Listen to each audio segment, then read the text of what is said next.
Hi, everyone. My name is Shawn Brimley. I'm the Vice President, Director of Studies here at CNAS. If I could get everyone to sort of file in, there's some spots up front. Folks in the back, it was standing room only for the last session. There's still some seats up front. Okay.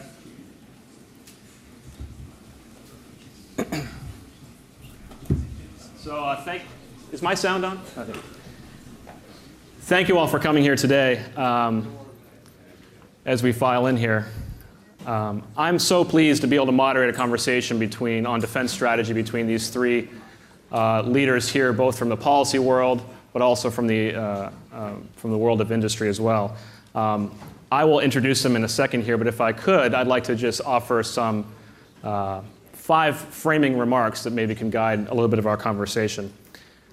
I think, and I think a lot of you agree, that the next few years is going to be one of the most consequential periods for U.S. defense strategy and policy, really since the early 90s and the end of the Cold War. And I believe this for 5 reasons. Number one, as we all know, the longest expeditionary ground wars in American history are coming to a close. Second, the rise of China is having a significant impact on security dynamics in the Asia-Pacific, but also around the world.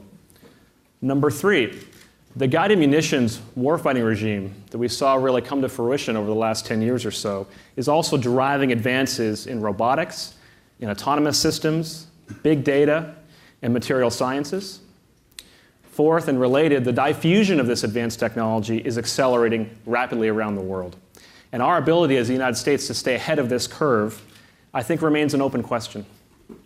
And finally, as we all know, number 5, there's substantial downward pressure on the defense budget. And if you look in history, I think a betting person would suggest we are only on the leading edge, I think, of what will be a 3, 5, 7-year downturn in defense spending absent some kind of exogenous shock. And I think all of these 5 factors are relatively fixed.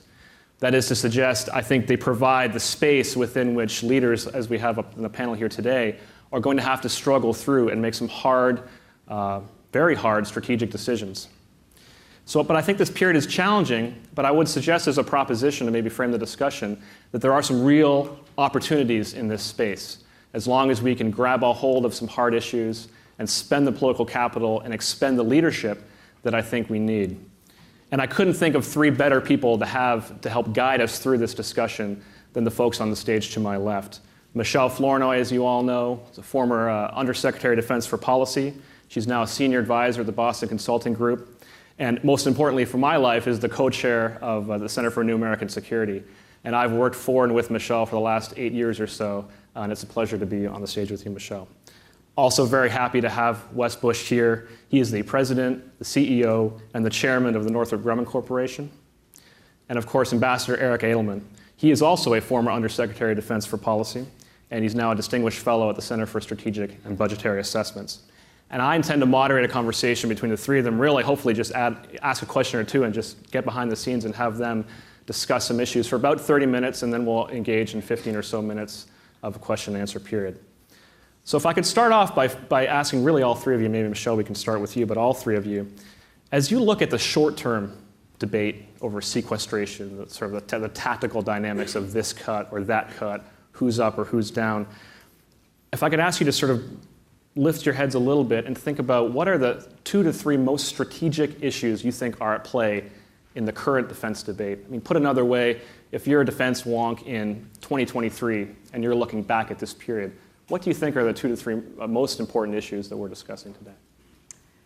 Well, Shawn, thank you for hosting us and framing the panel so well, and thank all of you for coming to this conference.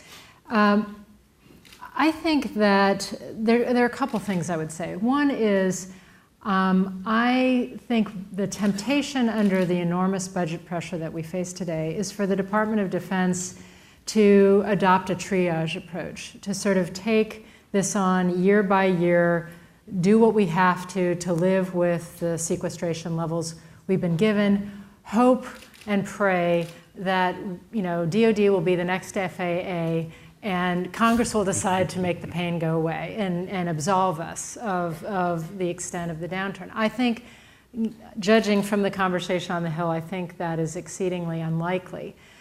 So one of my worries is that if you take a year-by-year margin, shaving margins approach, I don't think we'll end up in the right place 5, 7 years from now.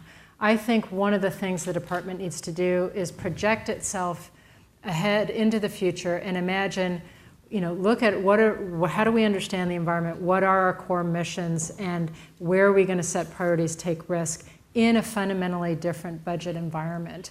And then having that sense of where you want to end up, how should that inform the near-term decisions you're making? Because I don't think sort of salami slicing and not looking at the balance between things, I don't think that will get us to the right place. The second point I would make is a mistake we've made in just about every downturn, which is that we've gutted modernization and readiness. We've tried to solve the budget process on the back of the force rather than looking at the defense enterprise. We've had enormous growth in the defense enterprise, in overhead, infrastructure, in personnel costs that are becoming already unsustainable. And we need to go first to ask, how do we resize, reshape the defense enterprise so that we can protect the investment in modernization and readiness that we need to deal with the kind of environment that you described in your opening remarks. So those are two ideas I'd put on the table. Anyone else? Yeah, I would offer a similar perspective, perhaps with just a little bit of a different wording to it. But fundamentally, when you go through a period of time where there are such severe fiscal constraints, you do have to make decisions, just as Michèle is saying. And the character of those decisions has to be based on a view, a vision, of priorities.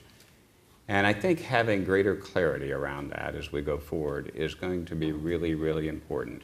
It is oftentimes easy to take a round of cuts and stand back and say, all right, let's try and minimize the pain that we all have to deal with. But I think that is precisely those points in time where you utilize that situation to force the process of making decisions. Now, ultimately, those decisions have to get reflected back into a dialogue with the Hill. And I think to Michèle's second point about efficiencies and some other issues that we'll probably touch on in greater depth as we get into this, there's a lot the department can do, but the Hill is going to have to enable the department to get a lot of this done. And my perspective is we're only going to get that type of enabling set of outcomes if we have more clarity around the discussion. What do the budget decisions mean? What actions do we have to take? And what do we need Congress to do to enable those decisions? Trying to just take it all on board and say, all right, we can handle this, we'll deal with it, I think would be a mistake. Well, obviously, I agree with a lot of what Michèle and Wes have just said. Let me just make one or two other points. One, Michèle made a point about costs of the defense enterprise, and I think that is an important point we all have to be looking at, no matter where you are on the spectrum of this debate about defense spending. If you look at the previous downturns we've had, Michèle mentioned that we've done this before historically, after World War II, after Korea, after Vietnam, at the end of the Cold War. Almost all those downturns occurred in periods following a large growth in the size of the force. This is the first time where the force really has not grown that much, although the cost of maintaining the force has grown enormously. And so we have to wrestle with all of those issues that Michèle mentioned. But we also, I think, have to wrestle with the fact that we're coming off a period not just of 10 years of war in Iraq and Afghanistan and against al-Qaeda, but of very high ops tempo in the post-Cold War period in the 90s, Haiti, Bosnia, Kosovo. And we have gone through a tremendous amount of the equipment that was built during the Carter-Reagan defense buildup. We've been living off that investment for a very long time.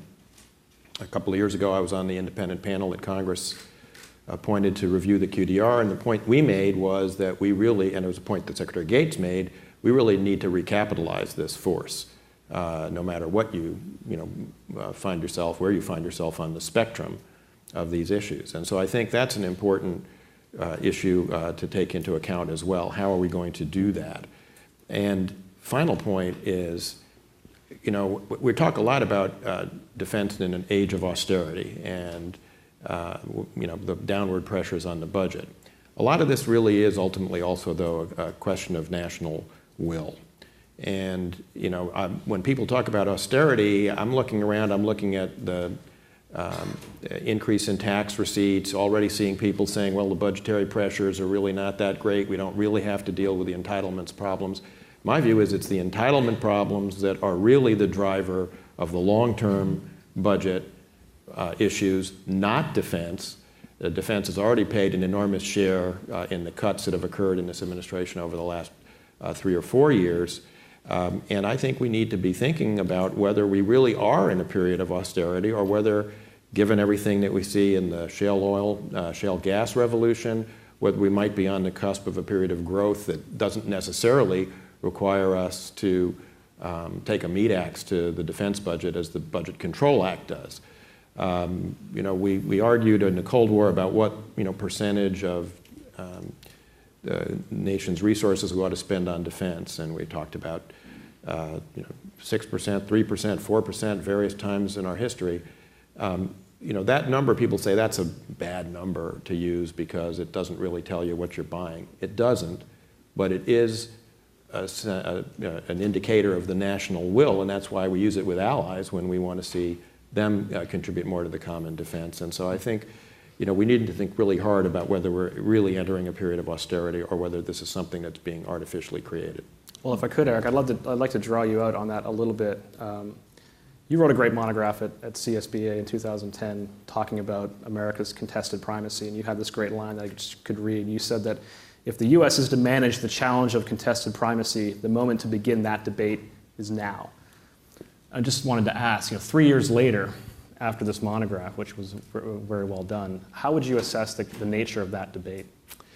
Well, the basic premise of the paper was that essentially there's been a framework nation for the provision of international security historically throughout the history of the modern international system, and at various points in time it's been Spain, France, Britain, the United States.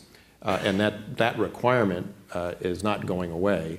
It's what my colleague at SICE, Michael Mandelbaum, calls the U.S.'s provision of global public goods. I don't think that requirement is going to go away. The question is, how are we going to fulfill that requirement? If you look at the other putative, rising powers, the so-called BRICS, if you look at the problems they have, we have serious problems in our own house, on our own budget and other issues, but I would trade our problems for theirs any day of the week. And I still think, therefore, we have a very large role to play. And I think nothing that's happened in the succeeding 3 years has changed my view of that.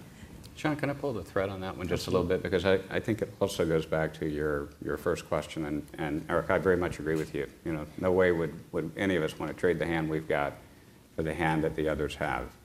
At the same time, I think we sometimes find ourselves thinking about the world in that context and allowing ourselves to feel more comfortable than we should. And in particular, as we think about the choices that are in front of us relative to this fiscal austerity that we're self-imposing to some extent, we can argue about the degree of that, it is a time, I think, we have to face up to those strategic choices. And in particular, back to a point that, Shawn, you made in your opening remarks, we do live in a world where the progression of technology around us is moving at a pace that is far more rapid than I think most people in our country actually understand. When you get out and interact with other industries around the globe, you see what other countries are doing. You look at their investment profile, not just dollars going into R&D, but dollars going into the people capacity that makes technology real. It is extraordinary. It's absolutely extraordinary. And while we might be at a place today where, if you look at, on a graph of relative positions, our relative position is still in a good place. If you look at the first and second derivatives of position, that's scary. It's frightening. And I think that has to be a part of our strategic thinking and a part of the clarity that we bring to the decisions that we make in a time of fiscal austerity. Ultimately, we can choose to allow technology around the globe to neutralize. That's a choice. But that is a fundamental strategy choice because, as we all know, many of you in the room here far better than I do, today, our national security framework, our strategy relies on technological superiority, not commonality, superiority. And if we allow the process to continue as it is, if we allow ourselves to feel comfortable with where we are, that's not sustainable. So my point earlier about making choices, we need to be clear-eyed about what's going on. And we have to avoid that natural human inclination to make it all work, make it all better, and not make those hard decisions. And my concern is, the system looks like it's wanting to do that. It's wanting to say, yeah, we can fulfill the mission for, X dollars, and not make the hard decisions that are called for. And quite frankly, this type of environment is an opportunity to make those decisions. I just go back to your first question and say, I don't think we're having that debate as a nation yet. I don't think we are having the discussion we need to have about, do we want to sustain the U.S. leadership role in the world? How do we sustain that? I mean, how do we make that sustainable in this new context? And how do we address some of the hard choices that, that Wes talked about? I think that's one of the reasons why we're having this conference. It's one of the reasons why CNAS exists and others as well. But it's just, I think that every day when I tune into, C-SPAN, not every day, but when I often tune into C-SPAN, I'm not that much of a junkie, but when I can't sleep, my frustration is that the debate is at this very tactical and often very ideological level. Yeah. And people are arguing decisions at that level, not failing to really understand the very strategic and longer term implications of going down certain roads and what that's going to mean in terms of our capabilities for leadership, our ability, the kind of good we can do in the world, the ways that we can protect our interests, the ways we can advance our interests in the future. So I don't think we're having the debate we need to have yet. And I hope we can use the budget pressure as a burning platform to get at some of that. That's great. Shawn, if I could just say, I agree with both Michèle and Wes that the future capabilities is a very important part of what we need to be talking about now. And that was really the gravamen of my point about the investments that were made in the Carter-Reagan years. We need to be making the investments now for what we're going to need 5, 10, 15 years down the road, precisely for the reasons that Wes has articulated. And I do think there will be a tremendous amount of pressure, as Michèle said, to solve some of our current budgetary problems by taking money out of those accounts and putting it into current issues, particularly readiness, because there'll be so much pressure on the services now to preserve readiness for understandable and good reasons. But we are going to have some painful trade-offs that people are going to have to address. Well, Ambassador, that's the perfect segue to the question I wanted to ask you, Wes. I'm thinking of last month's launch of the X-47B off the carrier, which was a very, it's almost a revolutionary moment, I would argue, in any event. But as you watch this debate, and I think Michèle and Eric are totally right. I mean, one of the biggest challenges that I see as we get to this downturn is we start to divest ourselves of R&D and game-changing defense technologies. But as a CEO and chairman of Northrop Grumman, I mean, what do you think are the kinds of capabilities that we are going to 10, 15, 20 years from now really require? And what are the kinds of things that you as a business leader are basically, maybe you don't need to divulge all of your classified business decisions here, although that would be great. But what are the kinds of capability sets you think are going to really drive demand? Yeah. The R&D equation is so critical for the profile that we look at on a go-forward basis for a variety of reasons. Oftentimes we think about it in terms of the capabilities. Fundamentally, it also goes, we talk a lot about readiness. There's clearly a readiness concern with the force structure. There's a readiness concern with the defense industrial base. The industrial base has to be ready to get things done at all times. That means we have to have the human capacity to do it. We can build factories. We can go in and get the capital that we need when the business case is made to build the factories. But ultimately, it's the human capacity. in the industrial base to be ready technologically, to be ready from a process standpoint as much as anything else. So when I think about that R&D equation and what we have in front of us, historically the industrial base has been the focal point for how we bring the defense R&D investment that the government is making to a large extent. Some of it goes to the labs and other very, very meaningful places for R&D, but also the R&D decisions that we make internally and the bets, if you will, on the future. So it's a challenging point in time in that regard as well. And let me just give you a few dimensions of it to sort of shape the decision space that we all face.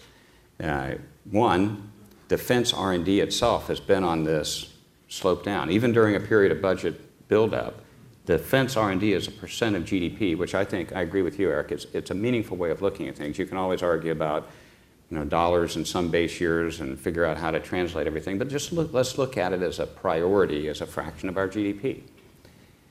If we turn the clock back to the 1960s, we were spending about 1% of GDP on defense R&D. In the 80s, we pulled that down to about 0.75%, and over the last decade, it was down to about 0.5%. If you just look at the projections, the budgets that have gone forward, it's going to go down to about 0.25% of GDP that we're investing in defense R&D. And whether that's an overt strategy or not, it's a decision. It's a decision that we're making about that investment in not only technological superiority, but also the readiness of the industrial base. We're bringing investment to it as well, obviously, and as long as I'm around, we're going to continue to invest. Even if we have to trade off other things, that is the engine for our enterprise. But it's an engine, again, not just in terms of the products, it's an engine that's necessary for us to be able to attract and retain the talent that we need to be able to provide that technological superiority. We are in a battle for talent, this huge competition that we face for talent every day. And it's particularly challenging as we look at the next decade. Your question was sort of looking out a little bit over time. Across much of the defense industrial base, and not just our company, but I think this is a good general characterization of much of the defense industrial base. And I think it's also reflective of the civilian workforce, and in some cases parts of the military workforce that we see of those working in the technology space. We have many of our core disciplines where more than half of our current technical professionals are retirement eligible today. And if you roll that picture forward over the next number of years, our challenge, obviously, is going to be to replace that technical talent base. So even in a downturn, we're going to be hiring aggressively. And most of our peers in industry are going to be hiring through a downturn to try and manage this human capital base that we have to have so that we can be ready, so that the industrial base has a technological currency and readiness. Now that sounds great, that we're out hiring, and I'm glad we are hiring, but guess what? This is a two-sided equation. We get to walk onto college campuses and say, come work for us, we're hiring. The students, as all of you know who've been spending any time on college campuses, if you're a young engineer coming out of school today, you have an amazing array of choices. And they're not all here in the US, they're around the globe. So we have to have a compelling reason for the best and brightest to come to work in our collective community, whether it's in industry or government, our labs. And if we don't have a robust R&D program, we will not get the best. It is that simple. So again, back to our earlier discussion on strategy, we have a big issue here. We have a long-term strategic people issue that goes to our sustainability as a defense community in doing what we have been historically able to do so very, very well. And I think we have to face up to that. So it means, obviously, money. That's a big part of it. But it also means being very thoughtful about what those technologies are. And creating an environment or recreating an environment, I should say, where we are pushing the edge of technology more aggressively, where we are more accepting of the fact that periodically things aren't going to work out. We all cheer, and it felt so good to get X-47B off the deck of the Bush. And it took a long time and a lot of hard work to get there, but not every step of that program went that well. It was hard to get there. But I would give the Navy, in this case, a lot of credit for sticking with it and being determined to get it over the top. And that's the type of perspective and strategy and vision that we're going to need to keep pushing on these things. So I can give you a long list of technologies, but my conclusion on this is it's more about the human capacity at this point that represents the strategic issue for our collective community as we go forward. Michèle, Eric, you were both at the sort of intersection of these issues. Do you think that DoD is set up, I mean, on everything from defense enterprise reform to sustaining R&D in the midst of a downturn? I mean, both of you have been appointed to this QDR independent panel. I would hope that the co-chairs and you don't take a narrow view of that, but you really use that to really blow up some of these issues and provide some top cover to leadership. But what does the strategy look like to get DoD and Congress really invested in some of these issues? Well, I think, I don't want to I don't think anybody should underestimate the level of challenge that's faced inside the department right now and how much people are scrambling simply to, they've got the budget they're executing, the budget that they're, trying to tie the bow around, the budget they're trying to create as a future request. I mean, they are just dealing with a lot. So I don't want to, I want to keep that in context. But I think that, again, the temptation when you're in the Defense Department with all the crises that happen is to, succumb to the tyranny of the inbox. And all of you who have served there know exactly what I'm talking about. But, I think you need in parallel an effort to try, to protect the effort of some people to kind of raise your sights and look beyond, over the horizon, look a little bit long term, and try to frame and tee up for the Secretary some of the more strategic choices, not just programmatic, but in terms of elements of strategy going forward and what's required, and really teasing out some of the strategic implications of what seem like near-term decisions, like how much we're going to spend on R&D in the near term to make the numbers work. I mean, you play that out over time and they have the kind of strategic implications Wes was talking about. So I think the department is struggling with this. I think, this is going to take multiple bites at the apple. My hope is that Secretary Hagel will try to ask, and I think he already has asked, for a more strategic look at some of these issues. Congress, you did slip in Congress at the end of your question. I think the figuring out how to engage the Congress on these issues is a real challenge for all of us. You have so much turnover in the last 2 election cycles. You have a lot of people on the Hill who've really never had to deal with defense issues. You've had a lot of what I would call the defense leadership on the Hill retire. And you have people very consumed, rightly, with the issues that are most pressing for their constituents, which are domestic, economic, and so forth. So I think they need some help and support in framing these issues substantively, but the biggest concern is that the politics of these issues have changed. There used to be a very reliable bipartisan coalition, Democrats and Republicans, that would ultimately sort of protect defense when the knives came out. And that, I think, because of splits largely within the Republican Party, no longer exists in the same way. And you now have, we saw it again on C-SPAN the other night, between McCain, lamenting this on the floor, arguing between the sort of defense hawks in the Republican Party and the budget hawks in the Republican Party. And so part of the job is figuring out what's the way forward and the smart strategy and the associated choices. But even harder part, I think, is how do you recreate a political coalition on the Hill that can actually support smart defense enterprise reform, that can support restoring R&D funding, that can support some of the hard choices that we're going to have to make. And there, I think it's going to take a lot of engagement on the part of all of us to educate, to elevate the debate, and to think from more of a political perspective, what's in it for some of these members to do the right thing. Great. Well, 3 years ago, the independent panel actually talked about a coming train wreck because of some of the trends we saw, the need for recapitalization, but also the enormous growth in costs of the force and how to get a handle on those costs. These are unfortunately hard choices that in some cases the Congress will have to make. I mean, Michèle was talking about the hard choices, and a lot of them are in their purview to change. In fact, they can't be changed without congressional action. So I'm a signatory, with a number of other folks, of a letter calling for the Congress to do some things that are very uncomfortable for folks up there. Deal with the excess capacity issue, or allow the Department of Defense, better put, to deal with its excess capacity issue.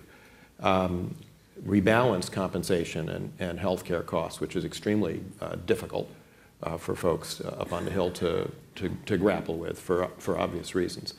It doesn't just go to, I think, military compensation. We also have to have reform of the Fourth Estate, the entire civilian side of the department that has gotten extremely bloated, in my view, and needs to be cut. So all of those things, I think, have to be a part of this. And of course, the hardy perennial of trying to get a procurement system that can get something from initial gleam in an engineer's eye to IOC in something under 20 years, which is, I think, a particular challenge. But I think that Congress has got to step up and deal with these challenges because otherwise we're not going to be able to get our hands around the rest of the problems. Well, thank you for a very rich discussion. I could go on and on for at least 2 hours here, but I feel the aggressive stares of 600 people in the room who want to start Q&A. So let's get into that. We've got about 15 minutes. If I just remind you, state your name and affiliation, please. A question, a very direct question. Please don't monopolize the time here. Sir.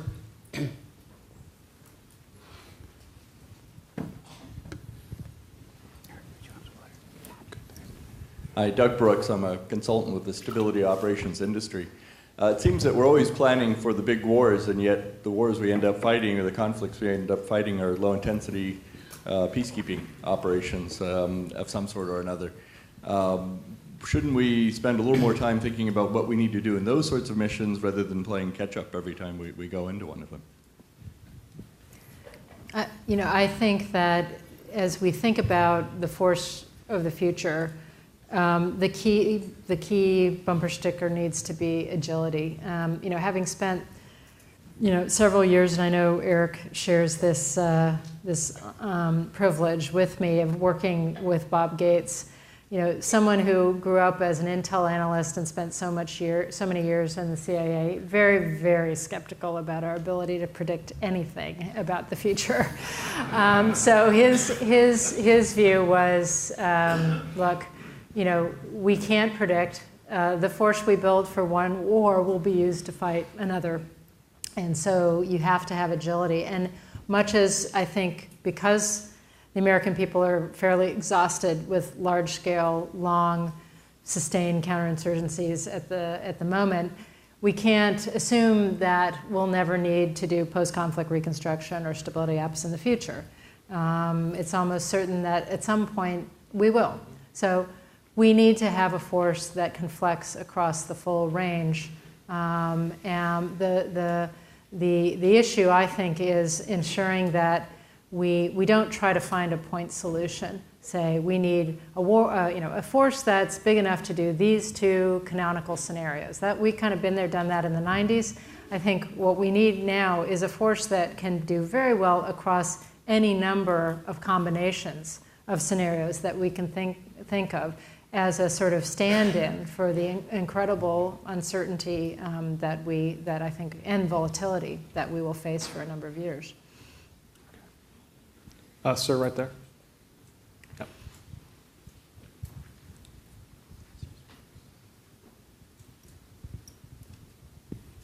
Thank you. Francois Béchamp, Catalyst Partners. So I worked a little bit in OSD, was working critical infrastructure, defense industrial base. I guess my question, being very involved with both Homeland Security and still DOD and some of the IC, is there not a little bit of disingenuousness on the part of DoD sometimes when it comes to really looking at its organization and saying, okay, where can we really cut? Congress is always going to want to protect the warfighter, as they should, arm the warfighter better, make him more efficient in his job, and so on and so forth. But when you look at OSD, for instance, are there not cuts in OSD? Defense Language Institute in Monterey, very useful. Defense Language Office, language policy, like really?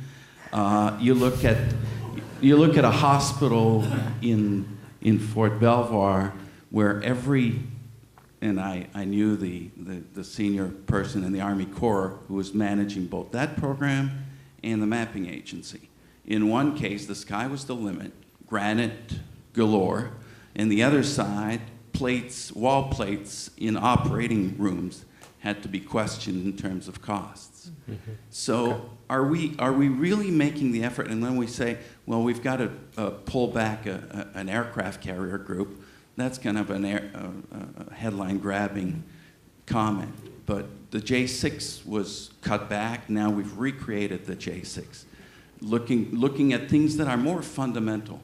Joint staff, is it in its present organization? Is it as useful as it was in the past? Okay. Lots of brilliant people, but is it really that necessary? Thank you for that. That's great. I think we get where you're going. Ambassador Edelman, joint staff. Do we need it? I'd be in favor of cutting the joint staff. I've said that publicly and privately before. Dramatically cut the joint staff.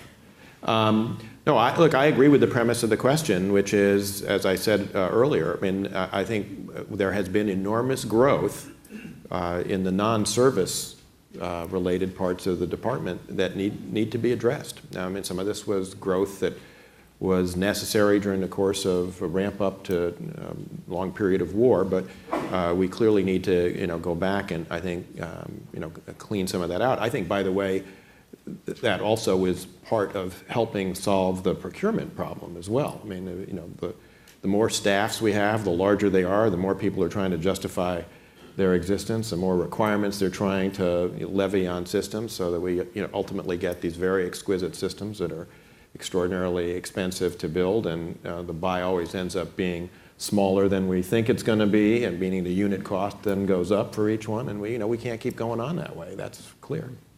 I made a joke about the joint staff, but Michèle, you've commented also on the civilian side of the equation in OSD. I wonder if you could comment.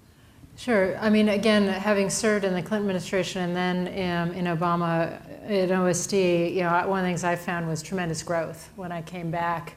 And not only growth in the core staff, but also growth in the contractor staff that was supporting us. So, this is one of the areas where I think we need to really actually borrow some best practices from a lot of the private sector, which you look at any healthy American corporation today, having gone through the economic crisis, they've done a lot of delayering, they've done a lot of workforce reshaping, resizing to be more agile and more profitable. We need to do that kind of thing in government. The problem is, here we go, Congress comes in again.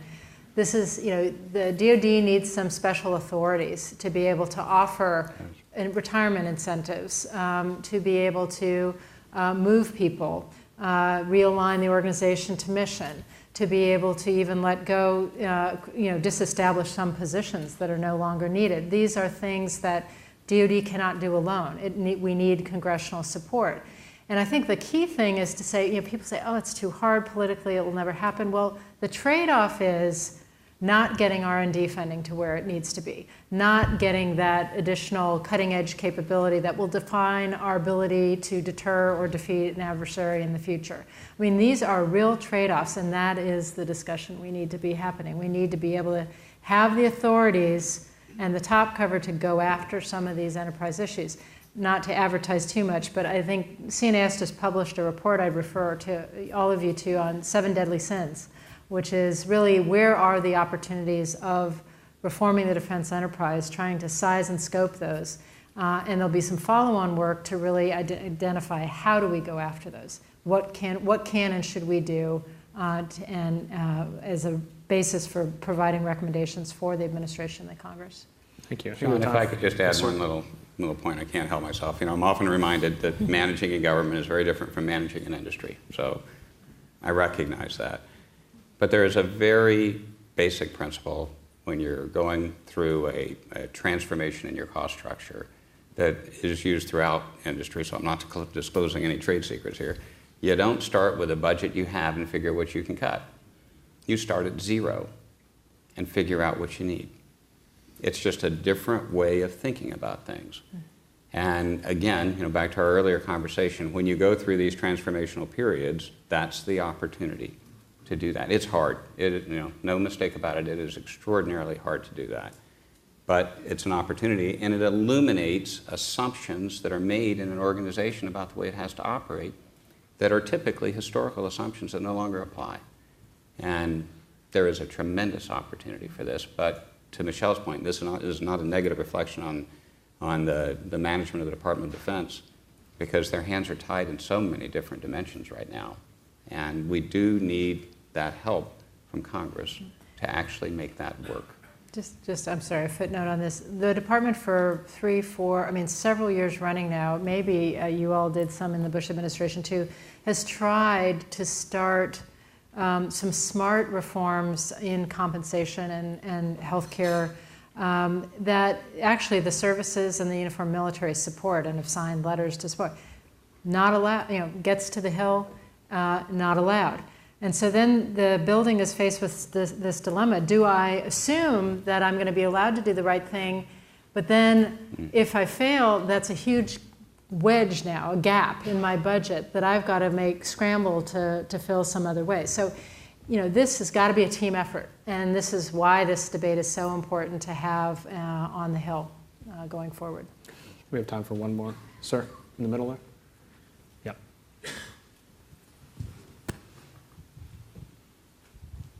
David Scruggs, Renaissance Strategic Advisors.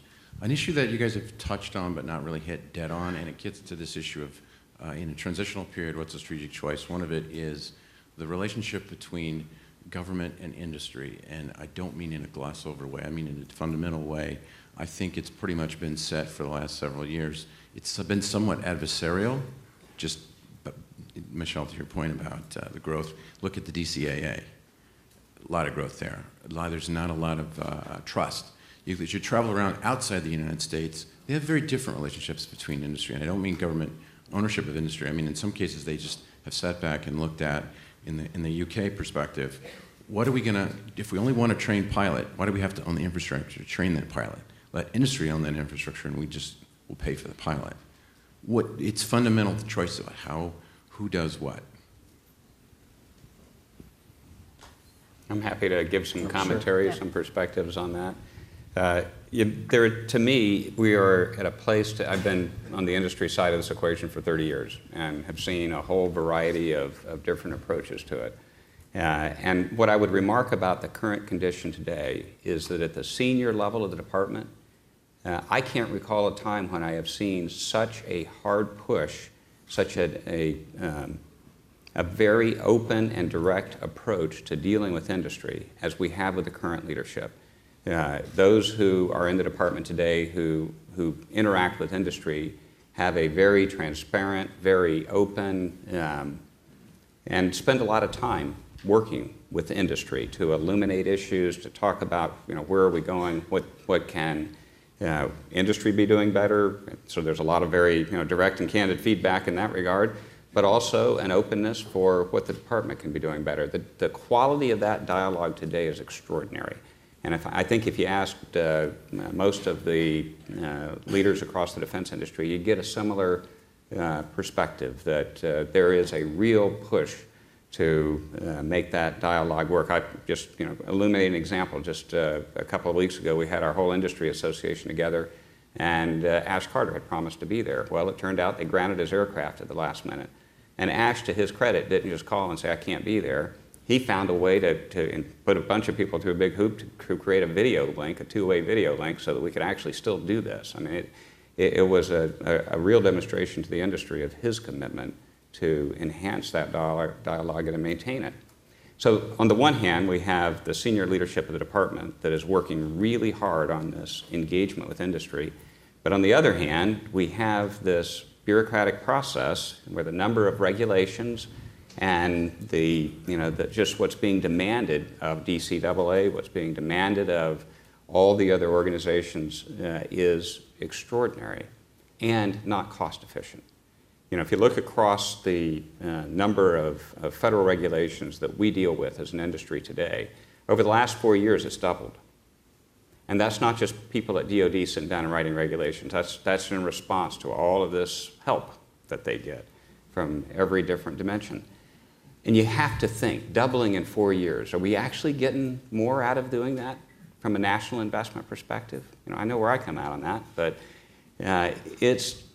you have to stand back and ask some questions. So we have what has been created as, I would say, a somewhat adversarial relationship in many cases because of this piling on of necessary, if you will, regulatory oversight at the same time that the department, from a strategic perspective, has been working really hard to try and figure out how to make this relationship work better.